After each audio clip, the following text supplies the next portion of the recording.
तो आज हम लोग स्टार्ट करते हैं क्लास 10th का है ना, तो अभी चैप्टर स्टार्ट नहीं करने जा रहे हैं ना, तो चैप्टर का जो बेसिक चीज़ है पहले उसको हम लोग स्टार्ट करते हैं।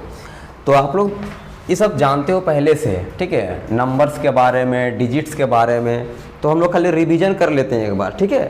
जैसे सबसे पहला बात आता है डिजिट। कोई बताएगा डिजिट किसको बोलते हैं? तो जो डिजिट होता है ना वो केवल वन वर्ड में आता है, समझो ऐसे, जैसे 0 1 2 3 4 5 6 7 8 9, मालूम है ना। टोटल 10 डिजिट होता है। कितना होता है? 10। तो टोटल 10 डिजिट होता है। तो ये नहीं कि 1 से लेकर 10 तक होता है, सो 0 से लेकर 9 तक होता है, ये डिजिट कहलाता है। और डिजिट के मिलने से नंबर बनता है। क्या बनता है? नंबर। डिजिट के मिलने, इन्हीं डिजिटों के मिलने से सारा नंबर तैयार होता है। समझ रहे हो ना हम क्या कहना चाह रहे हैं? इन्हीं डिजिटों से सारा नंबर तैयार होता है। तो जो सबसे पहला जो नंबर हम लोग बात करते हैं वो होता है नेचुरल नंबर के बारे में। किसके? Natural number. इसके बारे में सब लोग मालूम है, सबको मालूम होगा ना कि नेचुरल नंबर किसको बोलते हैं, है ना। तो देखो नेचुरल नंबर की बात करते हैं तो सीधे हम लोग बोलते हैं दी काउंटिंग नंबर। कौन सा number? Counting number is called natural number. क्या है ना। और जब इसका अगर हम लोग एग्जाम्पल की बात करते हैं तो आता है जैसे 1 2 3 4 और ये चलते जाता है 10 11 12 100 10 100 ऐसा चलते रहता है। और हम लोग जानते हैं कि ये इनफाइनाइट तक जाता है। कहाँ तक? काउंटिंग नंबर समझ रहा है ना, जो 1 से स्टार्ट होता है और कहाँ तक जाता है? अनफाइनाइट तक, इनफाइनाइट तक, जिसको ये सिंबल भी होता है इन्फिनिटी का। देखो ये सिंबल ऐसा, ऐसे ये सिंबल है इन्फिनिटी का। तो नेचुरल नंबर समझ में आ गया। अगर कहीं पे केवल शॉर्ट लेटर कभी कभी n इस्तेमाल किया हुआ रहता है, जिससे नेचुरल नंबर को डिनोट किया जाता है, it is denoted by n। n यानी कि नेचुरल नंबर। यहाँ तक समझ में आ रही बात। उसके बाद आपका आता है होल नंबर। कौन नंबर? कोई बताएगा होल नंबर किसको बोलते हैं? काउंटिंग नंबर ही रहता है, बस 0 जुड़ जाएगा, है ना। मतलब समझ लीजिए वैसा नंबर जो 0 से शुरू होता है उसको हम लोग क्या कहते हैं? होल नंबर कहते हैं। तो ऐसे कह सकते हैं कि द काउंटिंग नंबर विथ 0, उसी को क्या बोलते हैं? Whole number. होल नंबर को किस चीज से डिनोट करते हैं?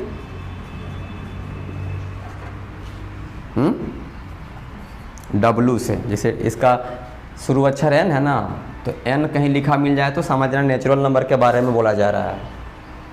W आ जाएगा तो होल नंबर हम लिख दे रहे हैं। लेकिन अभी देखो एग्जाम्पल लिख रहे हैं, 0 हो गया, ठीक है। तो 0 से स्टार्ट होता है, 0 1 2 3 4 डॉट डॉट डॉट, ये भी कहाँ तक जाता है? इनफाइनाइट तक। ये सब तो जानता है तुम लोग, लेकिन एक बार रिवीजन करें क्योंकि इसी से हम लोग आगे बढ़ेंगे। और इसको डिनोट करते हैं, it is denoted by W, है ना। W अक्षर से इसको हम लोग डिनोट करते हैं। तो नेचुरल नंबर समझ में आ गया जो 1 से स्टार्ट होता है। होल नंबर जो कि 0 से स्टार्ट होता है। और डिजिट तो जानिए गया है ना, कोई दिक्कत तो नहीं है तीनों में। अब इसके आगे हम लोग बढ़ते हैं इंटीजर। कोई बताएगा इंटीजर किसको बोलते हैं?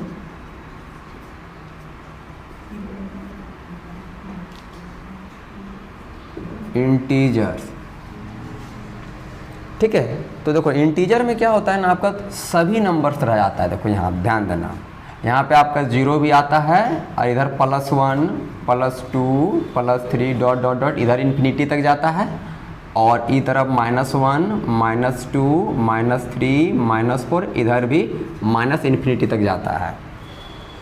ठीक है, यहाँ से इस तरफ वाला नंबर जो होता है वो आपका पॉजिटिव नंबर होता है। कैसा नंबर होता है?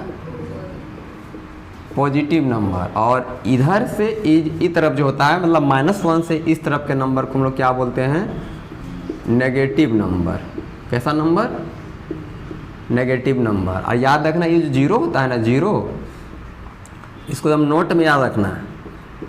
कोई बोलेगा कि जीरो कैसा नंबर है, तो हम लोग बोलेंगे कि zero is neither positive nor negative. याद रखना इस बात को कि जीरो ना ही पॉजिटिव नंबर होता है और ना ही नेगेटिव नंबर होता है। थोड़ा हम लोग इसको इंटीजर को डिफाइन कर लेते हैं, तो बोलेंगे all positive number and negative number, है ना, all positive and negative number with zero, देखो जीरो भी तो साथ में आ रहा है, इज कॉल्ड इंटीजर्स। तो क्या बोलते हैं हम लोग? इंटीजर्स कहते हैं। जैसे एग्जांपल के तौर पे आप इसको लिख लोगे और यहाँ हम लोग ये लिख देते हैं कि it is denoted by I letter, है ना, या फिर जेड लेटर। तो लेटर है या तो आई या तो फिर जेड। या तो आई से हम डिनोट करते हैं इंटीजर को या तो फिर जेड से डिनोट करते हैं इंटीजर को। और इसको एकदम विशेष याद रखना है कि जीरो ना आपका पॉजिटिव नंबर है और ना ही नेगेटिव नंबर है। क्लियर है यहाँ तक? अब हम लोग इसके बाद आगे चलते हैं रेशनल नंबर के बारे में। रेशनल नंबर किसको बोलते हैं? रेशनल नंबर, यस, है ना, जो p बाई क्यू के फॉर्म में होता है। The number which is in the form of p by Q. लेकिन एक विशेष कंडीशन है। कंडीशन क्या है? कि नीचे वाला नंबर आपका ना जीरो नहीं होना चाहिए। यहाँ नीचे जीरो नहीं होना चाहिए। अगर नीचे जीरो हो गया, ये डिनोमिनेटर अगर जीरो हो गया तो फिर वो नॉट डिफाइंड हो जाएगा, उस कोई नंबर के अंदर वो नहीं आएगा। मतलब ऐसे देखो, अगर 1 है ऊपर में, नीचे जीरो आ गया, इस जगह पे जीरो आ गया तो फिर ये कोई भी नंबर नहीं कहलाएगा, नॉट डिफाइंड है ये, है ना, इसका कोई डेफिनेशन नहीं आएगा। तो q इज जीरो, है ना, मतलब q is not equal to zero. The number which is in the form of p by Q where q is not equal to 0 is called rational number। थोड़ा लिख देते हैं वेयर, जहाँ पर q is not equal to 0 is called rational number। it is denoted by, कोई बताएगा इसको किस चीज़ से डिनोट करते हैं? सो Q से। कौन सा लेटर है? हाँ, बड़ा सा Q लेटर से हम लोग रेशनल नंबर को रिप्रेजेंट करते हैं। अगर इसका एग्जाम्पल की बात करेंगे तो 2/3 हो गया, माइनस में 3/5 हो गया। अच्छा बताइए, जीरो रेशनल नंबर है या नहीं है? जीरो रेशनल नंबर है या नहीं है? है ना, क्योंकि इसके नीचे 1 है। ऐसा वाला नंबर को नहीं कह सकते, याद रखना। ऐसा नीचे अगर जीरो हो गया तो फिर वो रेशनल नंबर नहीं कहलाएगा। रेशनल नंबर हम लोग उसी को कह सकते हैं जिसके नीचे जीरो नहीं है। तो हम लोग बहुत सारा और भी लिख सकते हैं रेशनल नंबर में। यहाँ तक क्लियर है? अब तक में हम लोग क्या पढ़ा? 5 गो। एक पढ़ें डिजिट के बारे में, पढ़ें natural number, whole number, integer, rational number. अगला हम लोग पढ़ेंगे इरेशनल नंबर, मतलब वैसे नंबर जिसको हम लोग p बाई क्यू के रूप में नहीं लिख सकते हैं, है ना, जिसका इस फॉर्म में हम लोग नहीं रिप्रेजेंट कर सकते हैं। जिस नंबर को इस फॉर्म में रिप्रेजेंट नहीं करेंगे वैसा नंबर क्या कहलाएगा? इरेशनल नंबर कहलाएगा। तो पहले इसको राइट करो फिर आगे बढ़ाते हैं, है ना। तो इरेशनल नंबर हम लोग किसको बोलेंगे? तो याद रखना है कि द नंबर है ना विच is not in the form of p by q where q is not equal to 0 is called irrational number।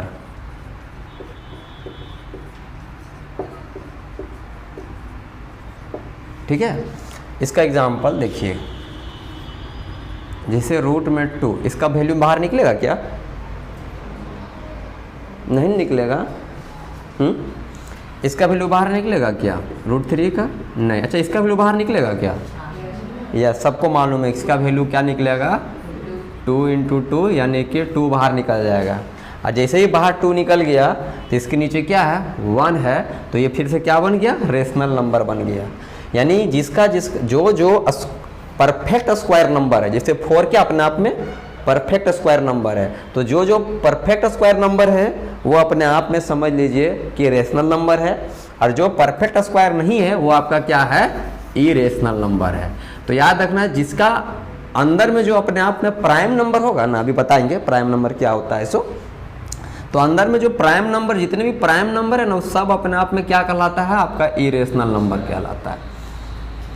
ठीक है, या फिर हम कह सकते हैं यहाँ पे एक ऐसा नंबर जो रिपीटेशन करता रहता है, जो बार बार रिपीट करता रहता, आगे बढ़ता रहेगा, है ना। एक अलग सीरीज में जब नंबर चलता है तो उसको हम लोग क्या कह देते हैं? इरेशनल नंबर कहते हैं। अभी फिलहाल इतना समझना है, इरेशनल नंबर यानी कि रूट वाला नंबर जिसका पूरा वैल्यू बाहर नहीं निकलता है।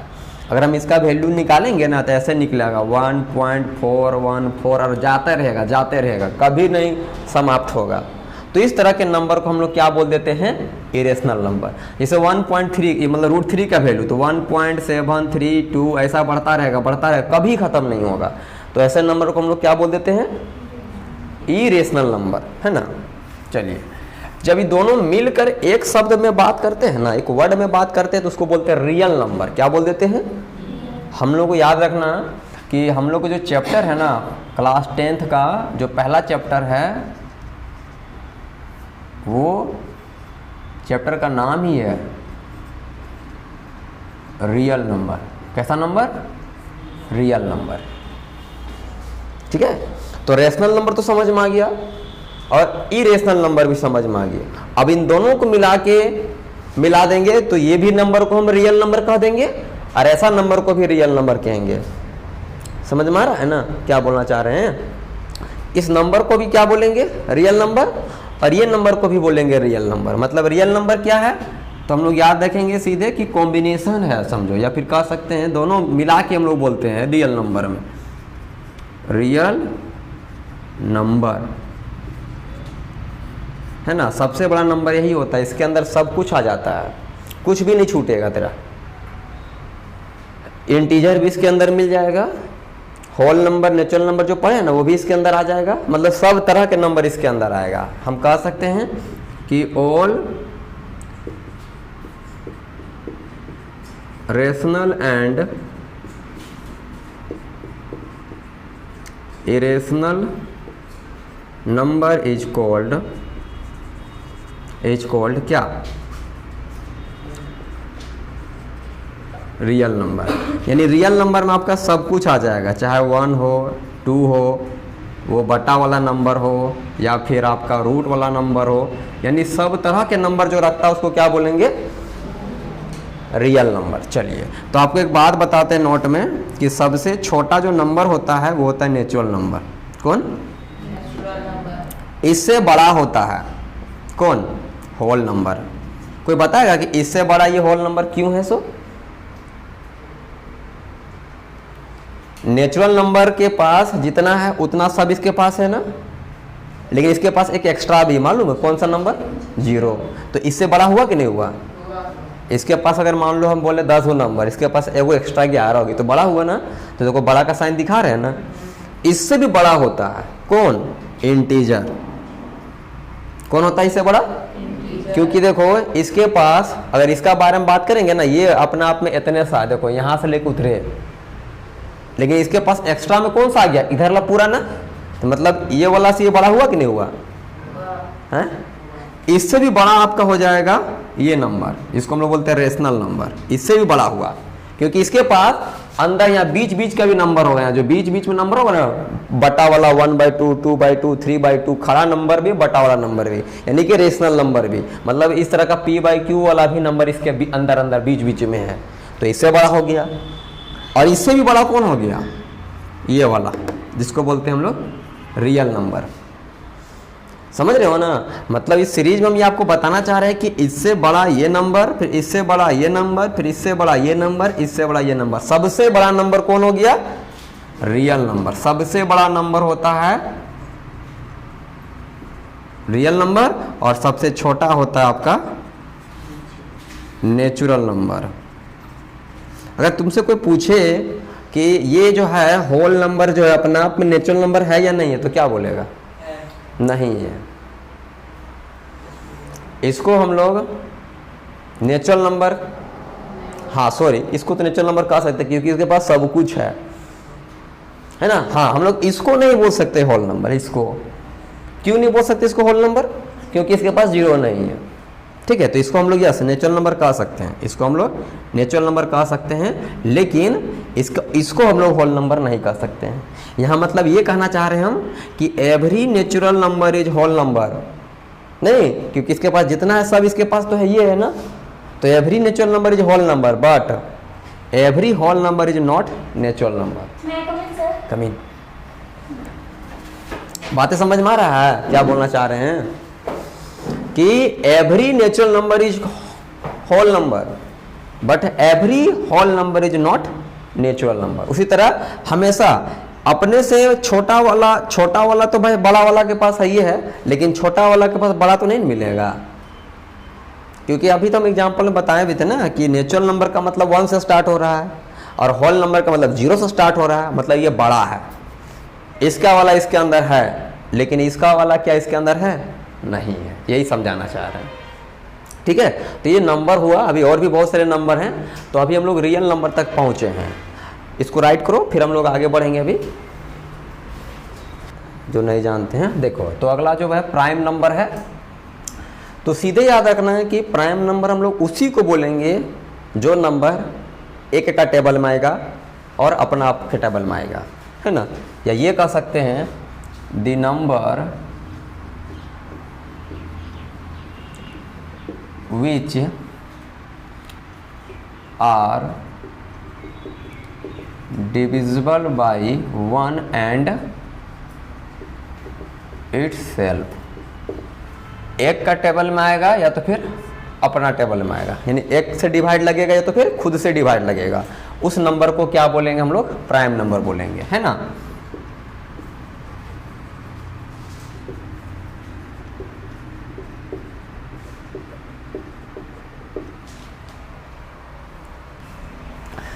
तो एक और डेफिनेशन हम आप लोगों को बताते हैं प्राइम नंबर किसको बोलते हैं। एक तो ये डेफिनेशन हो गया कि वैसे नंबर जो 1 का टेबल में और खुद का टेबल में आएगा, उसी को हम लोग क्या बोलते हैं, प्राइम नंबर कहते हैं। और एक और डेफिनेशन में हम लिख दे रहे हैं कि the number which have only 2 factor, ठीक है, इज कॉल्ड प्राइम नंबर।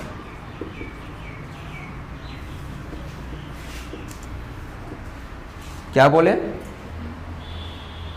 दो बातें बताएं। एक तो जो एक से और खुद से डिवाइड लग जाएगा उसको प्राइम नंबर बोलेंगे, या फिर जिसका केवल 2 फैक्टर होगा उसको प्राइम नंबर बोलेंगे। देखो किसको बोलते हैं फैक्टर या प्राइम नंबर, 1 को छोड़कर, क्योंकि 1 ही है, खुद है ना, इसीलिए 1 को छोड़कर हम लोग स्टार्ट करते हैं कहाँ से, 2 से। तो बताइए 2 प्राइम नंबर है या नहीं है, है, क्योंकि जानते हैं 2 जो है वो एक का टेबल में भी आता है और 2 यानी कि खुद का टेबल में आता है। तो 2 हो गया, 3 हो गया, 5 हो गया। बताइए तो 6 होगा कि नहीं होगा, नहीं होगा। पता है क्यों नहीं होगा, बता दे रहे, क्योंकि ये 1 का भी टेबल में आता है, 2 का भी टेबल में आता है और ये 3 का भी टेबल में आता है, ये 6 का भी टेबल में आता है। इसीलिए ये 6 जो होगा वो प्राइम नंबर नहीं होगा। तो इसके बाद कौन सा आएगा? 7, उसके बाद 11, उसके बाद 13, उसके बाद 17, 15 क्यों नहीं होगा मालूम है ना? क्योंकि 3 का भी टेबल में आता है और 5 का भी टेबल में आता है। 17, इस तरह और भी बहुत सारे नंबर होगा, वो कहलाएगा आपका प्राइम नंबर। ये सब प्राइम नंबर हैं। तो देखो कैसे है, जैसे हम लोग 2 को लिखे थे तो 2 को हम लोग जानते हैं 1 का भी टेबल में आता है, 2 का टेबल में आता है। 3 लिखें तो 3 भी देखो 1 का टेबल में आता है और 3 का टेबल में आता है। 5 लिखें तो ये भी 1 का टेबल में और 5 का टेबल में। 7 लिखें तो ये भी 1 का टेबल में और 7 के टेबल में। तो यहाँ देखो 1 और 1 दो एक नंबर मिल रहा है ना, तो यहाँ वही लिखे कि the number which have only 2 factor, यही हो गया फैक्टर। यही क्या हो गया? फैक्टर हो गया। देखो दो एक फैक्टर मिल रहा है और इसके अलावा कुछ मिल रहा है क्या?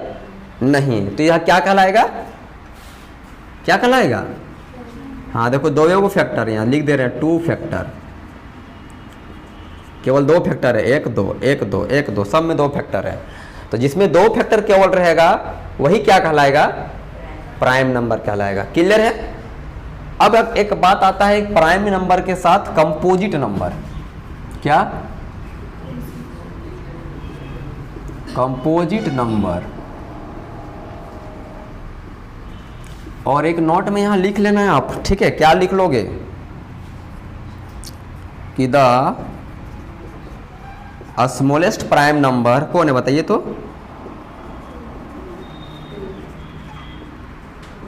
कौन है?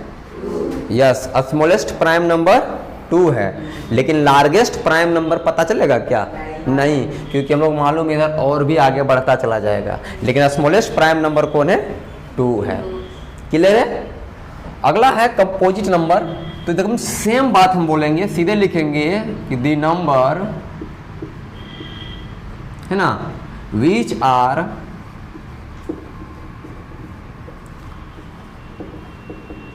डिविजिबल बाई 1, है ना, 1 से भी, इटसेल्फ खुद से भी, एंड अदर नंबर, और कोई दूसरा नंबर से भी जो डिवाइड लगेगा, उसी को हम लोग क्या बोलेंगे? कंपोजिट नंबर बोलेंगे। ठीक है? या फिर हम एक और बात बोल रहे हैं कि द नंबर है ना विच हैव, जो रखता होगा मोर देन 2 फैक्टर, 2 से अधिक फैक्टर रखता होगा, TW2 फैक्टर, है ना, इज कॉल्ड, उसी को हम लोग कहते हैं कंपोजिट नंबर। क्लियर है? अभी एग्जाम्पल लिख देते हैं। तो बताइए तो सबसे पहला कंपोजिट नंबर कौन होगा? 4 होगा ना, क्योंकि हम लोग जानते हैं क्योंकि 1 2 तो नहीं होगा, 3 भी नहीं होगा, कि 3 में भी नहीं होगा क्योंकि 1 और 3 ही मात्र 2 ही फैक्टर आ रहा है ना। तो 4 से स्टार्ट होगा, तो 4 हो गया। 4 के बाद 6 के बाद 8 के बाद 10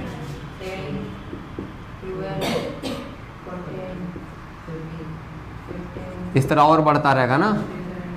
देखो हम लोग क्यों बोले इसका मोर देन 2 फैक्टर निकलेगा, आप देख लो। जैसे 4 को तोड़ेंगे तो ये 1 का भी टेबल में आता है, 2 का टेबल में आता है, 4 का, तो देखो 2 से अधिक फैक्टर निकला।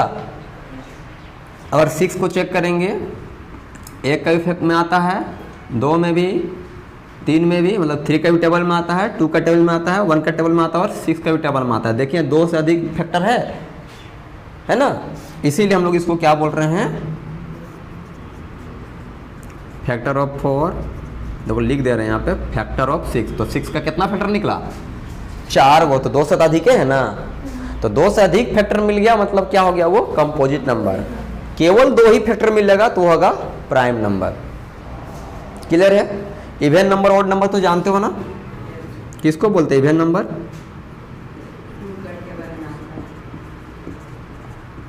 हाँ, सीधे याद रखना है, जो नंबर 2 का से डिविजिबल होगा या 2 का जो मल्टीपल होगा उसी को हम लोग क्या बोलते हैं?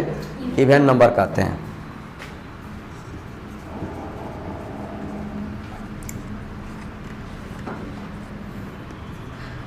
The number which are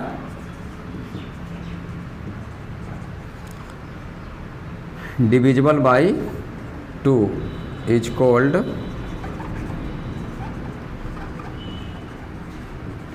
even number. बताइए कौन कौन होगा इवन नंबर में? 2, 4, 6, 8, 10, इस तरह से जो नंबर आएगा वो क्या कहलाएगा? Even number. ठीक है, चलिए फिर आगे करते हैं, है ना। तो ऑड नंबर में किसको बोलेंगे? The number which is, is डालें, इज होगा, हाँ, द नंबर विच इज, पिछला नंबर लिख देते हैं, उसको सीधा कर लेना। The number which is not divisible bye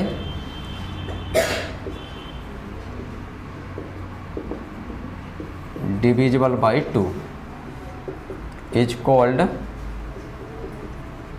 क्या? Odd number. ठीक है, एग्जाम्पल में कौन कौन आएगा?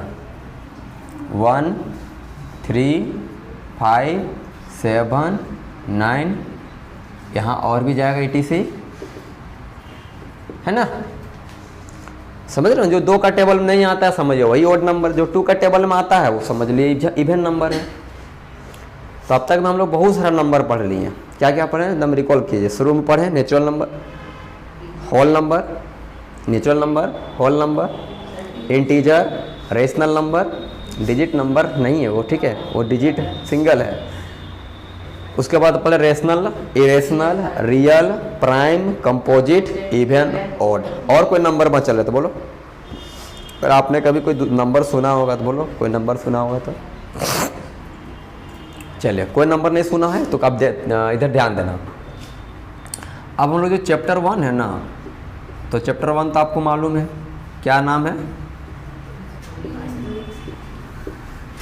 रियल नंबर नाम है ना। अब रियल नंबर आपको कोई पूछेगा तब तो बता सकते हो ना किसको बोलते हैं रियल नंबर? किसको? ऑल, यहाँ द कॉम्बिनेशन, यस, उसको भी बोल सकते हो कि द कॉम्बिनेशन ऑफ, हाँ, the combination of rational and irrational number is called real number, है ना। और अभी जब हम यहाँ कॉम्पोजिट नंबर बताए थे ना, तो उसके नीचे भी आप लोग लिख लेना the smallest composite number is 4। सवाल आता है ना, कि सेलेक्ट दी, जैसे सिलेक्शन करने के लिए आ जाए ऑप्शन में, मल्टीपल चॉइस में, कि सेलेक्ट दी कंपोजिट नंबर। अब 4 को ऑप्शन दिया रहेगा, अंदाजे कुछ भी, तो उसमें से आपको छांटना क्या ना, कौन कंपोजिट नंबर है। और स्मॉलेस्ट कंपोजिट नंबर छांटने के लिए आ जाएगा तो देखना कौन सबसे छोटा है। तो एक नोट में लिख लेना आप लोग कि स्मॉलेस्ट कंपोजिट नंबर इज 4, उसको कर लेना है ना कॉपी में। तो रियल नंबर के अंदर में हम लोग को सबसे पहले सीखना होता है, एक रूल सीखना है, एक नियम सीखना है, जिसको हम लोग बोलते हैं, एक साइंटिस्ट के द्वारा दिया गया रूल है, जिसको यूक्लिड डिवीजन लेमा कहते हैं। क्या बोलते हैं? हाँ, हम नाम लिख दे रहे हैं अभी, उसके बारे में समझेंगे। देखो, एक आता है वर्ड, है ना, यूक्लिड्स, है ना, डिवीजन एल्गोरिथम। क्या आता है? एल्गोरिथम। इसको देखो हम लोग बनाते हैं कि ये क्या कहना चाहता है, ये किस चीज़ को रिप्रेजेंट करता है और क्या कहना चाहता है, ये क्या बता गए हैं, है ना। तो पहले आप लोग इसको जानने से पहले आप इधर एक नंबर समझ लीजिए। अगर हम कोई भी नंबर को बोलेंगे डिवाइड दीजिए, तो ये डिवाइड लगेगा? लगेगा कि नहीं लगेगा? डिवाइड लगेगा कि नहीं लगेगा? 2 का टेबल में 7 आता है, उससे कम आता है, क्या मिलता है? कितना बार में? कितना बच गया? अब सबको मालूम होगा कि यहाँ वाला को हम लोग क्या बोलते हैं? क्या बोलते हैं? इसको शॉर्ट में क्या लिख सकते हैं? यहाँ वाला को क्या बोलते हैं? इसको क्या बोलते हैं?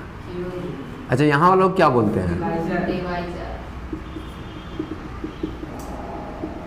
इसको क्या बोलेंगे शॉर्ट में, है ना। अभी यहाँ भी डी है, इसको, इसका नाम क्या होता है? डिवाइडेंड। ये भी डी से है, डिवाइडेंड।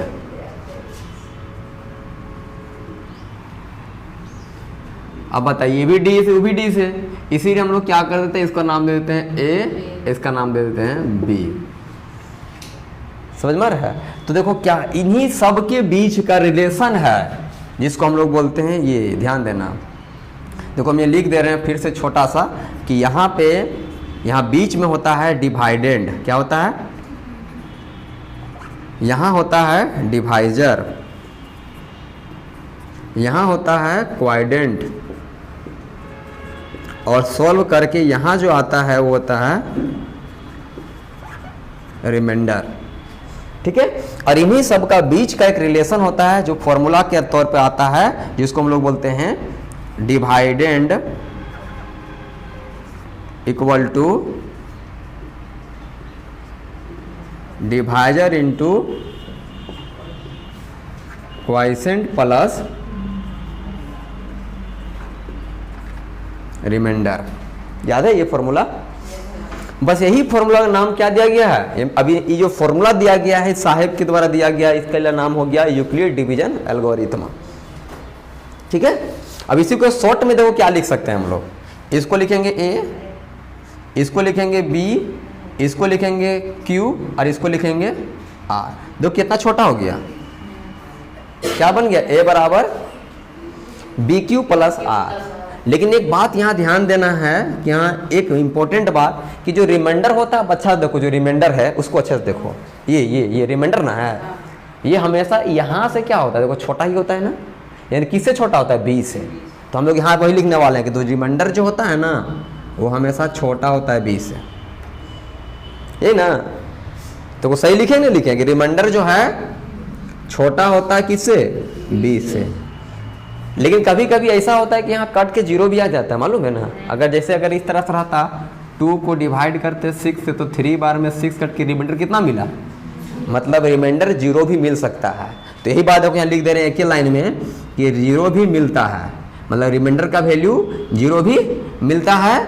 और जीरो से देखो बड़ा भी था, 1 क्या जीरो से बड़ा है ना, इसलिए लिख दिए कि रिमाइंडर का वैल्यू, ये आर का मतलब कि रिमाइंडर का वैल्यू आपका बी से छोटा होगा, लेकिन जीरो के बराबर भी हो सकता है, क्योंकि देख लो यहाँ जीरो भी आ सकता है, जीरो से पीछे जा सकता है क्या, जीरो से पीछे नहीं।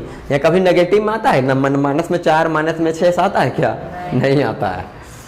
ठीक है, तो इसी लाइन को याद रखेंगे किस नाम से, यूक्लिड डिवीजन एल्गोरिथम के नाम से। ठीक है, तो अभी हम आप लोगों को सिखाते हैं कि एचसीएफ कैसे फाइंड करते हैं, इसके अकॉर्डिंग टू, किसके according to, Euclid division algorithm के अकॉर्डिंग टू हम लोग एचसीएफ कैसे फाइंड करते हैं। इसको मिटा देते हैं ना, बातें तो समझ में आ गया ना, किस जगह को क्या बोलते हैं सो हैं। और आप लोग के दिखा देते हैं कि इसी के वजह से हम लोग प्रूव भी कर सकते हैं, रिजल्ट दोनों तरफ सेम आता है, जिसे ध्यान देना। जैसे हम यहाँ बोल दिए 2 ले लिए थे और यहाँ 7 ले लिए थे, 3 बार में कितना कटा था, ऐसा आया था ना। तो अगर इस फॉर्मूला में हम लोग पुट करेंगे ना, तो आप ही लोग बताओ डिवाइडेड की जगह कितना मेरा 7 है, डिवाइजर की जगह कितना है, क्वाड्रेंट में कितना है, और रिमाइंडर में कितना है। आप देख लो इधर सॉल्व करके 3 इंटू 2 कितना मिला, इधर कितना है, दोनों तरफ सेम आया। तो क्या समझ में आया कि ये जो फॉर्मूला है इसका LHS और RHS हमेशा क्या होता है, सेम होता है।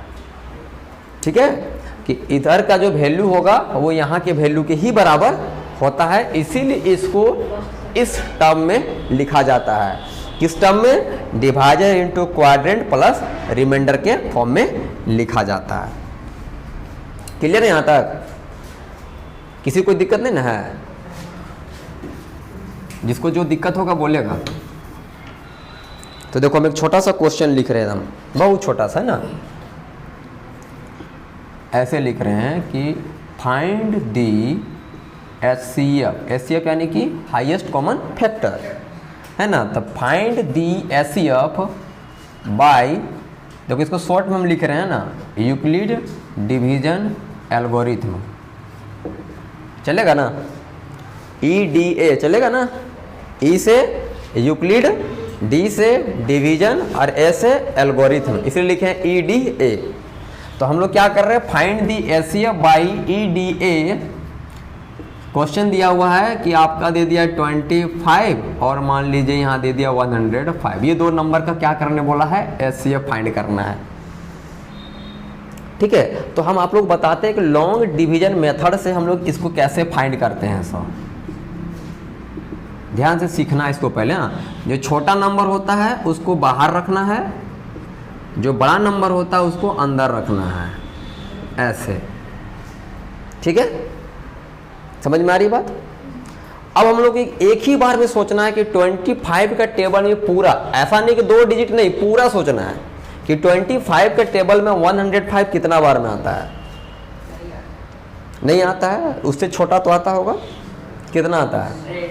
100 आता है ना। कितना बार 100 आता है? 5 बार में कि 4 बार में? तो 100 आया ना। कितना बच गया यहाँ से? 5। ये एक स्टेप हो गया। ठीक है, अगला स्टेप हम लोग क्या करते हैं कि यहाँ जो नंबर दिख रहा है ना उसको इस जगह पे ले आते हैं अंदर पे, ऐसे। अब फिर सोचिए कि 5 का टेबल में 25 आता है, कितना बार में आता है? 5 बार में। तो पूरा पूरी कट गया, यहाँ 0 आ गया ना।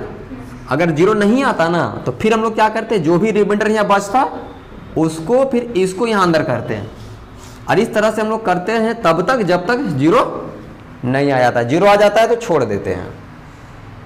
ठीक है, हम लोग अब इसी में देखो कैसे, किसको बोलते हैं, HCF। तो ये नंबर को जो नीचे से 0 आता है ना, नीचे जब 0 आता है तो इससे एक स्टेप पहले नंबर को, इसी को हम लोग क्या बोलते हैं, HCF। तो HCF कितना निकला? HCF कितना आया? 5। अगर हम इसी चीज को यूक्लिड डिवीजन जो लेमा एल्गोरिथम है, यूक्लिड डिवीजन एल्गोरिथम जो है, इसका जो फॉर्मूला है A बराबर BQ प्लस R, इसमें अगर हम लोग पुट करेंगे तो पहला स्टेप देखो इतना सा ना जाएगा, ये ना आ जाएगा पहला स्टेप में, ये ना इतने सा ना आएगा पहला स्टेप में। तो इसमें A कौन है हो, इसको देखा जाए यहाँ यहाँ यहाँ यहाँ में A कौन है ना, 105 भुला गया तुरंते। B कौन होगा? 25। Q कौन होगा? R कौन होगा? 5। एक स्टेप हो गया। फिर दूसरा स्टेप, इसमें देखो यहाँ, अच्छा देखो चेक करो कि यहाँ पे A कौन कहलाएगा? A कौन कहलाएगा? 25। B कौन कहलाएगा? 5। फिर अच्छा गलत लिखा ना, हाँ ठीक तो लिखा था 5 ठीक। तो यहाँ Q में कौन आएगा? 5। और रिमाइंडर में जैसे आपको यहाँ 0 मिल गया ना, बस सीधा समझ लेना यहाँ के जो B वाला होगा वही मेरा क्या होगा? समझ में आया कि नहीं आया? नहीं आया हो तो और सवाल ले लो, पहला मान लेते हैं, एक और सवाल कर लेते हैं। आप ही लोग बोलिए, कोई नंबर बोलिए, कोई 2 नंबर बोलिए। बहुत लंबा, चलो कोई बात नहीं। 63 ले लिए हैं, 156 ले लिए हैं। ठीक है, चलो कोई दिक्कत नहीं, बढ़िया है। 63 और 125 है, तो यहाँ हम 63 को बाहर करेंगे और 156 को अंदर करेंगे। अब प्लीज ये चेक कीजिए कि 63 का टेबल में कितना बार में पहले जा रहा है ये, 1 बार 2 बार, 2 बार में ज़्यादा चला जाएगा क्या? देख लो कितना आएगा 2 बार में, 126। और 3 बार में बहुत ज़्यादा चला जाएगा ना, मतलब 2 बार में काम हो जाएगा। तो 2 बार में दे लेते हैं यहाँ पे, तो कितना आएगा 2 बार में यहाँ से? 126। सब्ट्रैक्ट कीजिए, कितना मिलेगा यहाँ से? 0 और यहाँ से 3, 30 मिला ना। तो ये एक स्टेप हो गया। अभी तक 0 तो नहीं आया है। फिर आगे बढ़ेंगे, कैसे आगे बढ़ेंगे? इस 63 को यहाँ ले आएंगे इस जगह पे। अब देखो 30 के टेबल में 63 आता है, कितना आता है? 60। कितना बार में आएगा 60? 2 बार। तो 2 को यहाँ ले लेंगे और यहाँ कितना आ जाएगा? 60। कितना बचा यहाँ पे? अभी भी 0 आया है क्या? नहीं आया। फिर अगला स्टेप चलेंगे ना, किसको लाएंगे नीचे? यहाँ पे यहाँ वाला को लाएंगे, जैसे इसको लाए थे यहाँ ना, अब इसको यहाँ ले जाएंगे। कितना बार में आ गया 3 का टेबल में? 30। 10 बार में। तो यहाँ कट गया पूरा, देखो नीचे 0 आ गया ना। अब इसी को हम लोग यहाँ पे लिखेंगे इस फॉर्मेट में, यूक्लिड डिवीजन एल्गोरिथम के फॉर्मेट में। तो बताइए फॉर्मेट तो ये ना होता है, A बराबर BQ प्लस R। तो इसमें A कितना होगा पहला स्टेप में? 156। B कितना होगा? 63। Q कितना होगा? 2। R कितना होगा? 30। हो गया कंप्लीट एक स्टेप। दूसरा स्टेप 63 30 2 रिमाइंडर में 3। अगला स्टेप जाएंगे, क्या आएगा 30 इक्वल टू 3 इंटू 10 प्लस 0। तो बताइए एचसीएफ कितना आया, समझ में आई बात। तो ये हो गया लॉन्ग डिवीजन मेथड।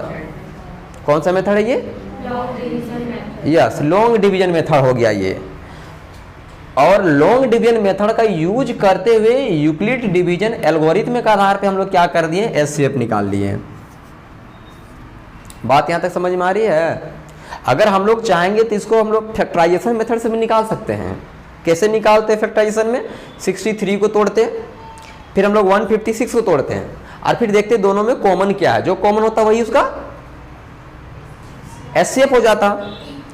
कैसे तोड़ते हैं, देखो 63 को अगर मान लो हम लोग तोड़ते हैं तो हम लोग जानते हैं 3 का टेबल में टूटता कितना बार में, 21 बार में, है ना। ऐसे तोड़ते देखो रफ में इधर तोड़ के दिखा दे रहे हैं कि 63 को अगर हम लोग तोड़ते हैं 3 का टेबल में इतना और फिर 3 का टेबल में इतना टूटता, ये कितना मिलता 3 इंटू 3 इंटू 7।